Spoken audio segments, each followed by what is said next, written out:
عمران خان کو اسپتال کیوں نہ منتقل کیا جا سکا اور علیمہ خان نے کس پر مخالفت کی؟ اندرونی خبر سامنے آ گئی۔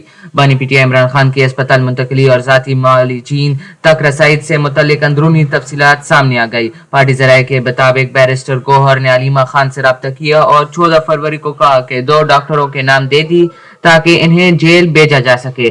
تاہم علیمہ خان نے ڈاکٹروں کو جیل بھیجنے کی مخالفت کی اور عمران خان کو اسپتال منتقل کرنے پر زور دیا۔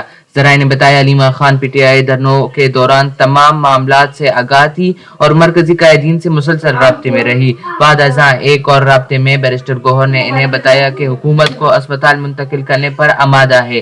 پارٹی ذرائع کے مطابق علیمہ خان نے عمران خان کے اسپتال منتقلی کے لیے قاسم زمان پر اعتراض کیا اور مسلسل ڈاکٹر نوشیروان برقی کے نام پر اصرار کرتی رہی کہ اس معاملے پر ایک کانفرنس کال بھی کی گئی جس میں پی ٹی آئی کے مرکزی قائدین بھی شریک تھے۔ ذرائع کا کہنا ہے کہ پارلیمانی پارٹی اس بات پر متفق تھی کہ علیمہ خان کے طرز عمل کے باعث عمران خان کو اسپتال منتقل نہیں کیا جا سکا۔ دوسری جانب ایاز صادق اور محسن نقوی مسلسل پی ٹی آئی کی قیادت سے رابطے میں رہے، جبکہ وزیر اعلیٰ سہیل آفریدی عمران خان کے علاج سے متعلق ذاتی طور پر متعلقہ اداروں سے رابطے میں تھے۔